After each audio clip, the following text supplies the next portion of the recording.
Thank you for watching this video. My name is Kazumi Makiuchi, and I'm a member of the International Activities Center in JPAA. Today, I'm going to talk about reinforcement of anti-counterfeiting measures in Japan, especially in terms of suspension at Japan Customs, in connection with the recent partial revision of the Trademark and Design Acts.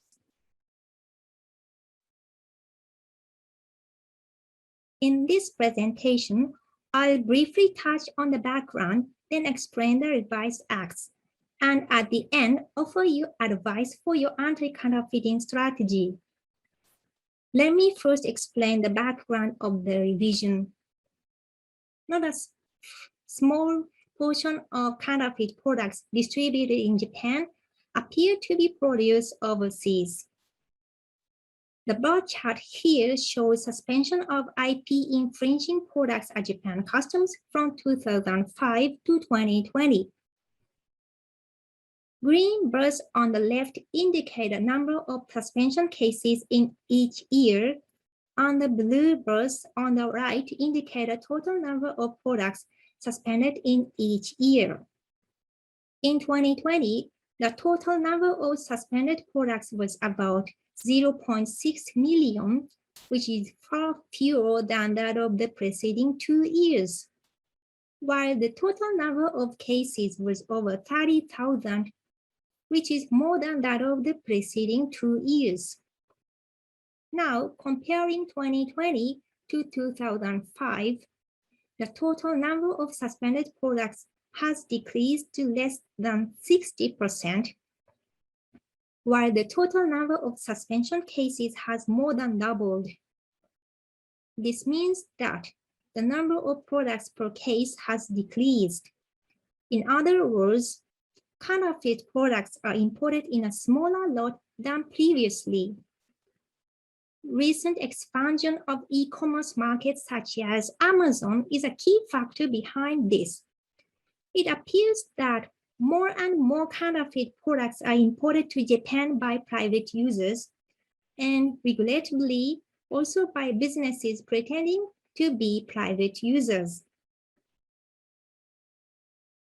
This bar chart here shows number of products suspended by Japan Customs in 2019 and 2020 for each IP right.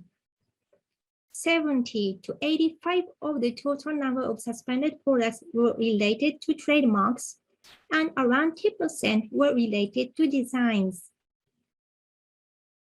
This means that the majority of the counterfeit products imported to Japan are related to trademarks, and those related to design are also not negligible. Before we see the revised IP Acts, I'd like to touch on the current IP Acts.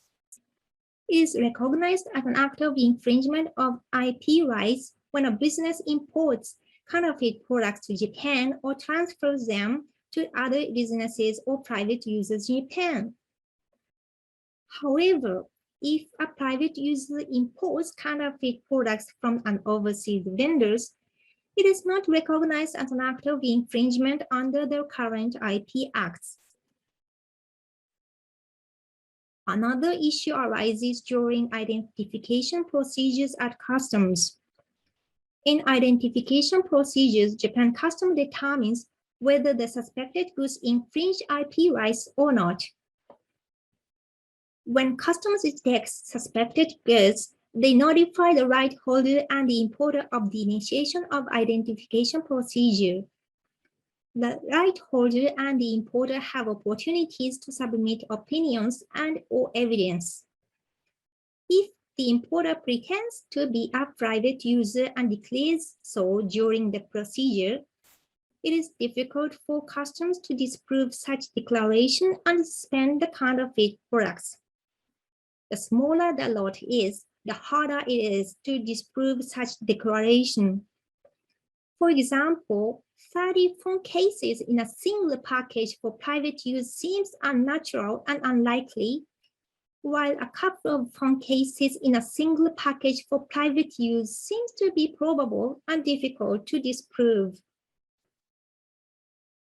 Against this background, in order to address the increasing number of imported counterfeit products for private use, under the revised acts, sending counterfeit products to Japan will be recognized as an act of infringement on a trademark right or design right at the time when those products enters the territory of Japan, either if it is for business purposes or for private use.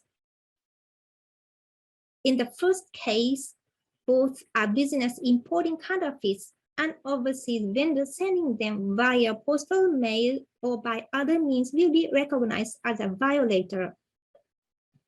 In the second case, the overseas vendors sending counterfeits will be recognized as a violator, but not the private users.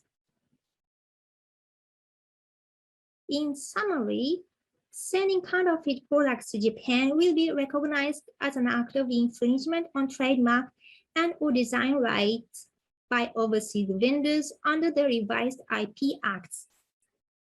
The revised acts have not come into effect yet. The date of enforcement is not yet fixed, but it will fall at the latest in November 2022. This revision covers only trademark rights and design rights and is not applied to patent rights or utility model rights. So, overseas vendors sending counterfeits will not be recognized as a violation of patent or utility model rights, even under the revised IP Acts.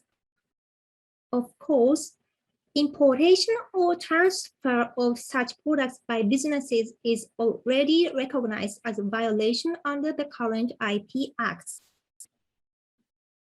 Importantly, in order to suspend importation of counterfeits effectively, it is strongly advisable for IP owners to register their IP rights with the Japanese Patent Office, Japan Patent Office, since it is very likely that the ex officio suspension action by customs will be taken only for well-known marks. These pictures here show examples of suspended products at Japan customs in recent years. As you can see, there are various types of products from earbuds to medicines. If you are interested in starting or reinforcing your anti-counterfeiting measures in Japan, I'd like to recommend you to contact a Japanese patent attorney. If your intellectual properties have not been filed with the JPO yet, they should be filed and registered first.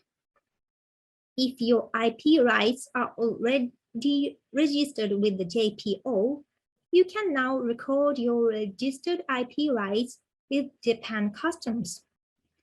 Your Japanese patent attorney can also offer you great help there as an IP professional. For the documents submitted to Japan Customs should be written in Japanese, and communication with Japan Customs will most likely be in Japanese. And naturally, there are many IP-related topics you should talk about. Thank you very much for your attention to my video. I hope this presentation will be useful for you.